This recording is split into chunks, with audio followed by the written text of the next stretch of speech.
Hello everyone, my name is Rochelle Blair Frazier, the Managing Editor of Industrial Maintenance and Plant Operation magazine, also known as IMPO, which is one of Advantage Business Media's manufacturing publications. I would like to welcome you all to today's live event brought to you by Parsec. Today's discussion will be on the 7 proven best practices for maximizing the impact of your continuous improvement process. Now more than ever, it's vital that companies seek to streamline their business processes, reduce production losses, and improve productivity and throughput of their existing assets and systems. Yet, while methodologies such as continuous improvement offer an excellent framework for driving improvement, many companies still struggle to obtain higher levels of performance. Now, let's welcome today's speakers.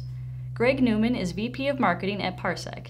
Greg is a 20-year veteran of enterprise software and manufacturing. He helps ensure that Parsec builds software solutions to meet their customers' most critical needs and that they make those solutions available to as many manufacturers as possible. Next, we have Cory Vodvarka, Director of Manufacturing Solutions at Parsec. Cory is a certified Six Sigma Master Black Belt and has led the global rollout of lean manufacturing and Six Sigma at multiple Fortune 500 companies. He has facilitated and led over 500 Kaizen, TPM, and Six Sigma projects and transformed organizations to continuous improvement-focused cultures. Today, Greg and Cory will give a presentation, after which we will have a Q&A session. This event will be made available on demand tomorrow, at which point you will be able to watch it at any time and share it with anyone. Now, without further ado, I turn things over to Greg and Cory. Tell us more about maximizing the impact of a continuous improvement process. Excellent. Thank you very much. We're glad to have the chance to talk today about this topic. It's something we care deeply about here at Parsec. We are a software company, and we've been doing this a long time, 30 years in fact, working with manufacturers of all types all around the globe. And so not only do we talk with our manufacturing clients about their continuous improvement projects, but we follow these same principles here at Parsec too. So we figured we might take a few minutes, talk a little bit about continuous improvement, talk about our experience in continuous improvement, and share some insights and some thoughts about this topic that we hope will be helpful to our viewers and our readers and listeners. First of all, what we like to say here is that excellence is a habit. This is actually a quote that comes not from me and not from Parsec, but from Aristotle, and a pretty good quote to follow. It's simple, and we like to keep things simple around here. It's simple to understand, but it's not so simple to do, is it? Well, we're hoping today's presentation will help you understand how to maybe simplify some of your continuous improvement by following some of these best practices. This is us. You can see our pictures here and a little bit about who we are and what we do. I'd like to focus on Cory because he is our resident expert. You can see here he's a Six Sigma Master Black Belt. He's led the global rollout of manufacturing, lean manufacturing, Six Sigma at multiple Fortune 500 companies. He brings a wealth of experience here to Parsec, and in fact, before joining our team, he implemented our solutions at his manufacturing operations. So he has a wonderful experience, a combination of experiences that lends some great insights. And I've asked him to join us today to talk about his experience and his expertise. Let's start by giving a quick overview. I'll give a quick overview before handing it off to Cory about the topic. We know, of course, that continuous improvement, just by its name, means, of course, continuous. It never ends. And it's important to embrace that because so often what we see is that companies have, they get a head of steam up, you might say, and they want to do more, they want to do better. But they don't necessarily have everything that it takes to implement a continuous improvement process. So McKinsey, and Cory, I know you've worked with McKinsey. McKinsey has done a nice job of outlining at a high level what you need. You need high aspirations for starters, no surprise. You do need a rigorous process, and this is where the breakdown starts for some companies, and we'll talk a little bit about that in today's presentation. You need tight alignment. And again, Cory can speak to what that means and how that can really affect the outcomes you achieve. And then you need speed. Now, that doesn't mean go fast. It means find the speed that works for you. And if you think about it in terms of maybe being a marathon and not a sprint, that can sometimes help you find that right speed. So these are the things that we find can be very helpful in terms of setting expectations and setting out a process and a structure, if you will, for continuous improvement. Now, with that quick intro, I'd like to hand it off to Cory to talk a little bit further about what we promised you, which are the 7 best practices. Cory. Good afternoon, everybody.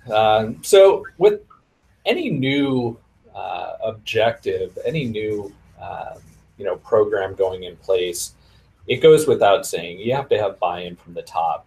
Because anything new is going to have some form of resistance that needs to be overcome. So you need to have that top-down approach with anything new. It's important to really align the goals and objectives to what the key business managers are driving to in the organization.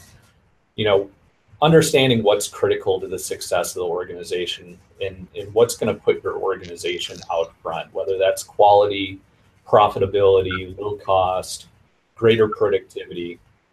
You really have to define that for your own organization and what's going to make you competitive, but also making sure that you can measure these things and setting targets for the goals. The targets need to be attainable. If you set lofty goals that just don't have a lot of thought to them, if they're just out there, people may look at that and say, this really isn't attainable. And it can be quite discouraging if goals are not attainable. So thought really needs to go into, again, what's important to the organization? How am I going to measure it?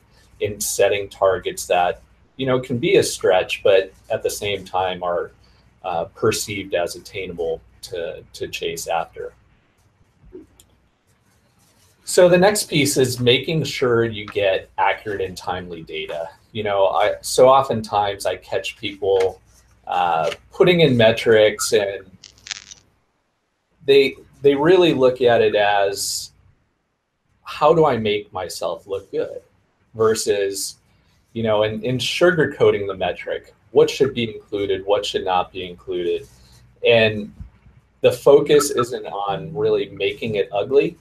I use that approach, make it ugly, so you can identify what the opportunities are. The idea of measuring yourself isn't just to make things look good, but to actually find opportunities to improve your business. So don't sugarcoat things, and make sure you're very consistent in the way you measure things. So have some definition around the metrics. Again, how it's calculated, what's to be included, what is the purpose of the metric, because metrics drive behavior. So you want to make sure that you understand the behavior that you're trying to lead down the path. This is an interesting point. I want to jump in real quick because we see so many of our customers fall down right here, don't we? And it ties back to what you're saying in the previous slide. Mm-hmm. You do need top-down buy-in, and I think making sure everybody understands that yes, putting these kinds of metrics in place may reveal some flaws or some shortcomings, but that should be celebrated, not necessarily to be punished. And I do see that sometimes at some of our customers, and I know you've experienced this and seen this, there is a culture of not wanting to embrace that and do that. And at the end of the day, you're going to use this information to benchmark yourself, maybe benchmark with other organizations. So the way you go about measuring yourself should be very consistent to make it possible to benchmark with the data. Then digitizing for results. With any kind of system, being able to measure it real time and have information constantly coming in to do analysis is very powerful. One, if you're waiting too long, if your measurement system doesn't provide data for, till the end of the day, and you get information the next day, it's already too late. You don't have that ability to now, redirect your path. By having real-time data, you can be responsive all through the day. I always tell people, set yourself up to win the hour, because if you can win the hour, you can win the day. But if your measurement system isn't providing you information until the next day, you've lost that opportunity to improve. So make sure that, you're using real-time information and it's relevant. This can seem daunting. This step right here can seem a bit daunting to companies that don't have any experience with computer systems, with the idea of measuring in real time. We're going to talk a little bit later, I suppose, about some more specifics around this. But I would suggest that anybody who's encountering this for the first time, Don't be put off by this. This is actually much easier to achieve than you might think. Yeah, and timeliness, the information can be much more relevant. If you, again, if you don't have real-time information and you're going back to, put a reason to why things happen, it's just not going to be that accurate. So if you're responding to the information real time, you're going to have much more accurate information, much more meaningful responses to what's going in and being measured. I like this next one. This gets right to the heart of it, doesn't it? Yeah. So, prioritize your objectives that are going to have the greatest impact. That could be quality, delivery, cost. Again, make sure it's relevant to your organization and what's going to have a big impact on being more competitive and really energizing your organization. So when it comes to like the lean tools, I always tell people, focus on things that are going to be visible and, affect a large population. So some of the simple tools, things like 5S, Visual Factory, that are very visual in what's being done so people see the impacts. As well, oftentimes starting with a project that may not be a huge impact to anything outside of your four walls, but really help employees internally, making their jobs easier. This is a great approach to really generate that buy-in early on. So these types of things, to get the population involved, get the ball rolling, things that are visual and very impactful are important to focus on. And then aligning the workforce to the company objectives. This is, starts off with making sure that you have an organization structure to support your continuous improvement program. The companies I've seen that dedicate people to the organization of continuous improvement get a whole lot further. If this is something that you just kind of do on the side during your regular job, that's just not going to create that much impact. Now, if you dedicate people full time to this objective of improving your organization, you're going to get so much further, and then have that framework for supporting your people, training them, helping them understand KPIs, in building that organization structure. The next piece is getting people aligned. So we've identified what's key and critical in the organization. We've identified how we're going to measure it. Let's make sure everybody understands these items and how they can impact those things. So a lot of times corporate objectives, they're big words like EBITDA. And when you get down to the plant floor of people actually making improvements, they don't understand what these things are. So oftentimes these corporate objectives need to be translated into something meaningful for the people that are actually doing the work and making the improvements. So how does, as a person that works on the plant floor, how do I impact EBITDA? Well, maybe that's OEE, maybe that's improving productivity to have better earnings. So understanding these types of things, now I can actually play a role in improving corporate objectives. The next piece is, creating behaviors in the organization to generate accountability and engaging your team. Everybody that comes into work wants to do a good job, and they want to actually make an impact in their organization. So engaging your team, soliciting information and suggestions on how to make improvements on those KPIs. Once people understand what you're trying to achieve, they're typically more than happy to share their input on how they can contribute within the organization. And then celebrating these types of improvements. Everybody wants to, again, show up, do a good job. So these types of things are really going to increase morale in the organization and create that, high performance type organization. You said something near and dear to my heart, and that is, and I've seen it countless times, and I know you have too. Good ideas can come from anywhere. And if you tell people why you're doing what you're doing and break it down You don't need to use the big management speak, right? You said it perfectly. There are people who do want to help, and frequently the people who are on the front lines, they have really good ideas for how to perhaps improve a process or how to improve what they're working on, and it's important to listen to those things. Absolutely. In benchmarking results, so you have the organization structure.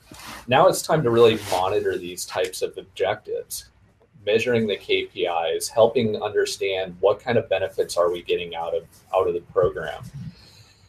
You know, benchmarking, a lot of people typically first go looking outside of their organization, benchmark other big companies. This is great. You know, it gives you an understanding of where you need to go, where you need to be competitive.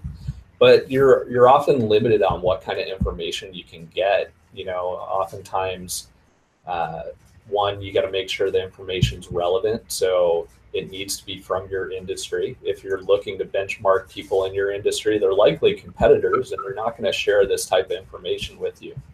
So it's a good point to understand where you need to go. But when it comes down to the nitty gritty of actually making results, oftentimes looking within your four walls is a much better opportunity. Understanding what you do well within your organization. Maybe you have other sites within your organization you can benchmark again, or even other processes within your own four walls to be able to understand, okay, which of my lines runs the best and why. And you can learn a lot from what you already do well, and then exploit that through the organization. Standardizing your existing best practices is a whole lot easier than trying to determine what everybody else is doing and replicate those types of things. And then unifying perspectives of different disciplines. You know, a lot of people use the Kaizen approach when launching continuous improvement programs. And the whole idea of Kaizen is making things better. But the power of Kaizen is getting cross-functional teams together to get those different sets of eyes that don't typically work within a regular objective or process. Having those fresh set eyes to look at things. You know, they talk about a fish sees water last because you live in that environment. So being able to get out of your fishbowl and be able to see something new and communicate through the organization and understand how you affect the next process and how the process before you, what kind of things they have to deal with to deliver product to you. Learning these across the value stream can be very, very useful in sharing that information to improve. You know, again, somebody that has a fresh set of eyes can be as powerful as a subject matter expert within an organization. True. We see this in our own organization. As we strive to improve our software, there's a whole process involved, and you need to take into account the different perspectives from different folks. Understand that what you're learning from these different perspectives can have value. Somebody, of course, needs to synthesize the stuff. We know that. But it is very, very important that we do listen to all of these different departments. And if everybody understands the objectives of the organization, we see here, and of course we see with our customers as well, the amazing productivity gains to be had by doing what you're describing, which is to be more inclusive, so long as the common vision and values are there. Well, this is, as you can see, with these 7 steps, and I think Cory explains them so simply. It almost, you know, with his long experience, he can see very clearly what needs to be done. And I think he did a very nice job of breaking it down to show you that these things are achievable. And if you just stay focused on a few fundamentals, you can do very well. We know it's a big job. We know that continuous improvement is not something that you flip a switch and it happens overnight. But there are a few things that we believe strongly can really make a positive difference in terms of setting yourself up for success, if you will. And no surprise here at Parsec, because we're a software company and we're a manufacturing operations management software company, we do believe that putting a, quote, brain at the heart of your factory can be one of those factors that makes a huge, huge difference in terms of your success. And the reason for that is what Cory was alluding to earlier, which is the ability to gather real-time data, to make sense of that data, to disseminate that then to the folks who need it so they can make better decisions. And when you look at the various software solutions that are available to you in manufacturing, and those of you that are familiar with the ISO 95 chart, those of you that are familiar with types of software like HMI and SCADA, ERP coming down from the top, you see that there's a bit of a gap, and that gap in information exists right smack dab in the middle of the factory, where you need to make decisions on an hourly basis, like Cory talks about, or even a minute-by-minute basis, frankly, so that you can win the hour. You need information that can come to you more quickly. It can be processed and understood, packaged more quickly, and that's where an MES or an MOM system can really pay huge dividends. And so we've put together a way to view the world, this slide that we have here, that talks about MES right at the heart of the factory, connecting, of course, to the operations and the business users, connecting to other applications, and most importantly, connecting down at the factory floor to create a complete picture by grabbing data from all types of sources, whether it's IIoT devices, PLCs, which of course are frequently used still, and connecting those PLCs to an OPC server. We see that often, and we connect to that. Structured data files. You may have people putting information into Excel data sheets, worksheets. We see that all the time. There are a number of ways in which data can make its way into the system, and it's important to accommodate all of those ways because you do need a comprehensive, complete picture. So a quick note here. Again, I alluded to the fact that we are a software maker, and I will inject a quick commercial message. I am the VP of Marketing, so excuse me, but I can't help myself. This is important, though. This isn't just about us talking about our software. There's something else going on in this industry, and we responded to it a few years ago by creating what we call a next generation MES system. We see this happening. The IIoT revolution is a great example of this. Things are moving faster than ever. There are new ways of connecting. The cost of connectivity, of course, is coming way down. And the traditional ISO 95 chart that we all know and that I alluded to a minute ago, that's getting compressed, it's getting squeezed, it's getting jumbled up a bit. One of the constants in this market is the need for high quality data. You simply can't operate without it. And so what we did is we reimagined what that middle layer, that MES layer, ought to look like and how it ought to perform. We've branded it the next generation MES. And what we've done is we've created a system that's responsive to the needs of today's manufacturing environment. We have a single platform upon which you can run multiple applications. It is all, no surprise, all web-based, browser-based.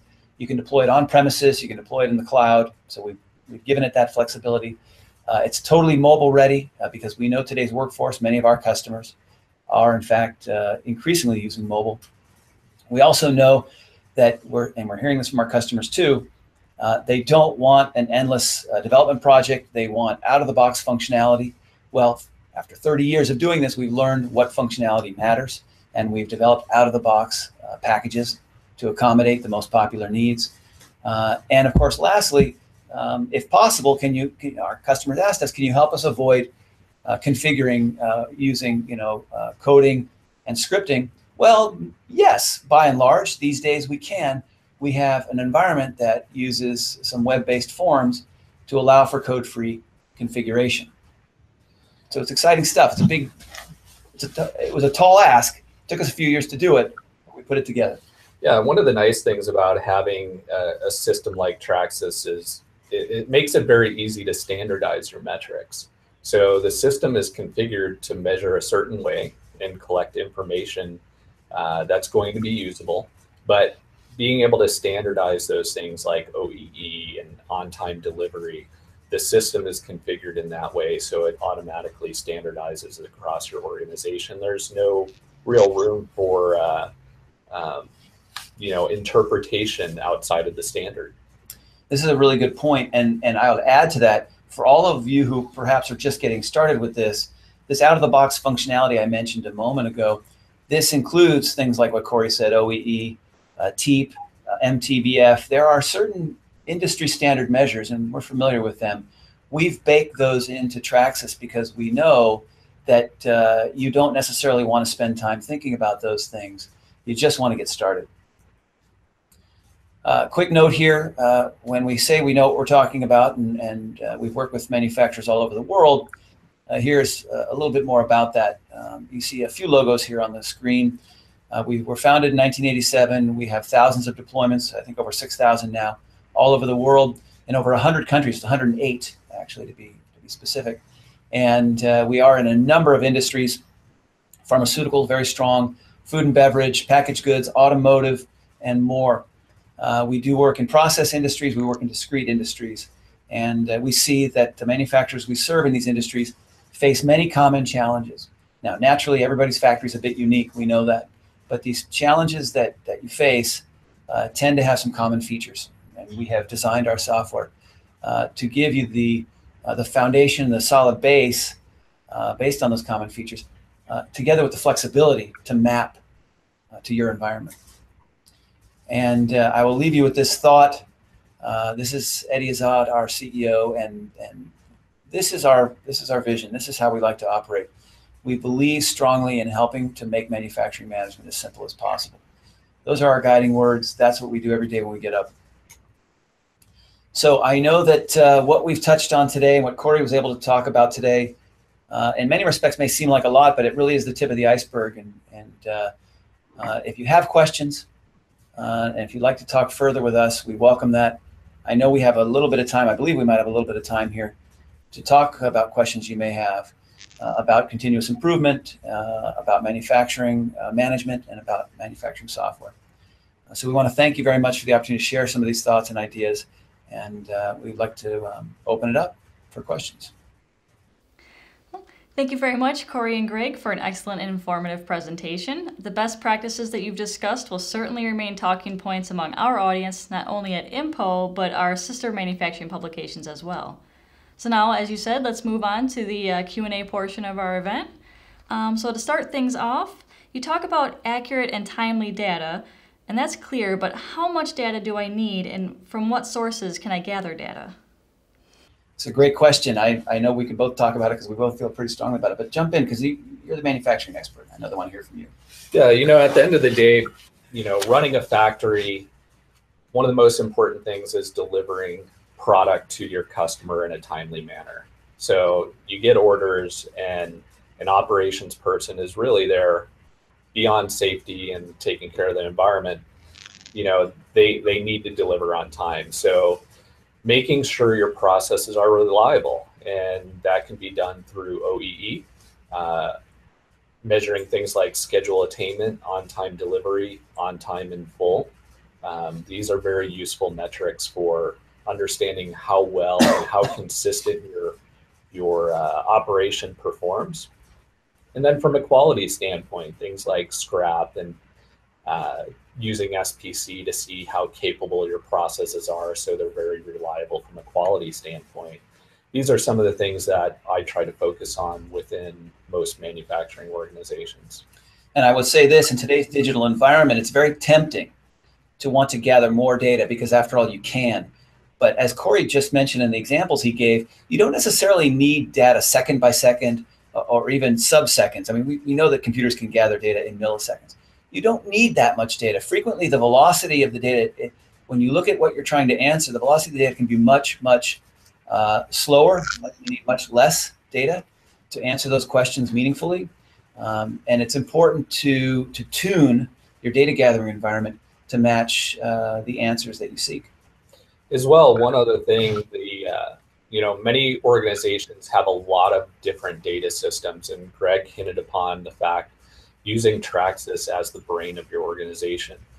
Oftentimes when you go to solve problems, incomplete data is one of the biggest challenges. So TrakSYS allows you to bring in information from all your different data systems, whether it's your scheduling system, your warehousing system, your maintenance system, your quality system, and bring those things into TrakSYS and marry it up to your performance data. And this is very useful for understanding variability in your process, and having that comprehensive data set is always going to make it much easier to solve problems. Well, thank you very much. I'm unsure about what KPIs should be in place. So where can our viewers find out more about common KPIs? So I often benchmark Industry Week Best Plan Award. This is a great place to understand what other companies are using from a KPI standpoint. Many of these KPIs are the same things we build into TrakSYS, things like OEE, downtime, collecting information from employees for improvement activities, on-time delivery. So I like to use their database as kind of a measuring stick for what to measure, as well as understanding how other people in my industry are actually performing against those metrics. And I'll add two things to that. We've seen our customers do very well by speaking to their manufacturing industry associations. You may be in automotive, you may be in pharmaceuticals. Your industry, of course, is slightly different than other industries. And to pick up on what Cory was saying, you absolutely want to see what your peers are up to. That can be a very useful place to go, is to your individual industries associations. Also, and we see that this is a really good place to go, we work with integrators, systems integrators all over the globe. And these folks are really on the front line and are working with companies at a very deep level. Projects, of course, including TrakSYS and much more. And if you have a systems integrator that you trust, you might also talk to that integrator about things like this. Thank you very much. Could you explain a little bit about what a good employee incentive program looks like? Cory's run these. Yeah, so aligned to the company objectives. You know, you want to, metrics are meant to drive behaviors as well. You know, incentives drive behaviors as well. So, you know, going back to the beginning, understanding what's important to the organization to be competitive and the direction you want to go, that trickles down all the way to the employees. So if you can incentivize them, it doesn't even always have to be monetary. It can be, you know, non-monetary type rewards as well that, you know, show the importance of the objectives. But alignment is the key when it comes to these types of things. It's a good point you make. And I would say this, that we've seen it, all of us, whether we work in a factory, work in an office, people want to be a part of a team. And like Cory said earlier, they want to meaningfully participate. They have something to offer, and everybody wants to get up every day and feel like they're helping. And sometimes it isn't about money. You're right. Sometimes it's about recognition. And it has an interesting effect. There's a snowball effect, if you will, when you begin to put in place those kinds of incentives and team building features into your incentive program. It really builds on itself, and people feel encouraged to want to participate further as a result of seeing all the positive recognition that can come from doing so. Now, how can I help my senior management get started with a CI program? So oftentimes, you know, bringing in a consultant that has experience is a good place to start. They're going to have that vision of what has to happen in the, you know, the first few days, as well as the first year, and then down the path. So having somebody that has experience is probably the first point, whether it's, you know, an external consultant or hiring somebody on that has that type of experience in walking that management team through the process of, again, identifying objectives, defining measures, identifying programs and projects that will actually deliver on those types of objectives, and then prioritizing those things to trickle down through the organization. But having somebody that can coach that process will be very beneficial versus kind of stumbling through it. Now, due to time constraints, this is going to be our last question. And I know you mentioned this a little bit during the presentation, but could you explain what you mean by next generation MES exactly? Oh, good. I get a chance to talk more about my favorite thing. Thank you. You know, it's actually bigger than TrakSYS, and it's important that we talk about this as a topic, as an industry, because this isn't just about one company and one software platform like ours. This has to do with what do we all envision, what do we want the next generation of manufacturing to look like? With all the changes that we see happening, there's a tremendous amount of opportunity, of course, but there's also some risk, and we need to be cognizant of that and mindful of that. And what we see in the next generation MES is an ability to reduce risk. And that's important because when we get into dealing with our clients and through our partners, we deal with our customers and their factories, we know first and foremost, we have a huge responsibility to make sure that things operate safely and smoothly. You can't take my factory down, we hear our customers say so often. They don't want to get into an endless software project for a variety of reasons. Obviously, the expense is one, and there's always risk associated with that. But the risk of putting something in that's not going to be effective, putting something in that's not going to meet the objectives, we have eliminated to a great degree that kind of risk by simply creating a system that's modular in its approach. We have a platform underneath all of it, so you get the safety and security of a platform, but then you get the chance to deploy applications as you need them. So rather than trying to bite off what do they say? Don't eat the whole elephant in one bite, because you can't. Instead, you can bite off only those bits of it that you need. And you heard Cory talk, for instance, about OEE quite a bit. I would say 2/3 of our customers start with some kind of OEE or performance management project. It's a great place to get started. It's easy to identify the KPIs. It's easy to understand success and to measure it, and therefore to generate an ROI. And from there, you can move into more ambitious projects. And that's what a next generation MES can do for you. Is it allow you to get started quickly, without a lot of risk, without a lot of expense, relatively speaking, and build from there.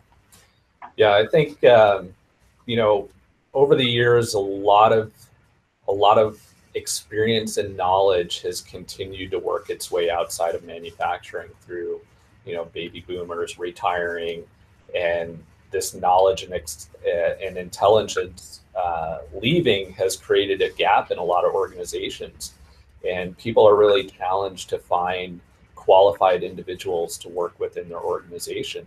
So having a system that an MES system that can actually build intelligence within your operations and create standardization and deliver information that's going to be that guiding light on a real-time basis to the people that are doing the work can be very powerful in getting new people up to speed and getting your organization performing at a high rate.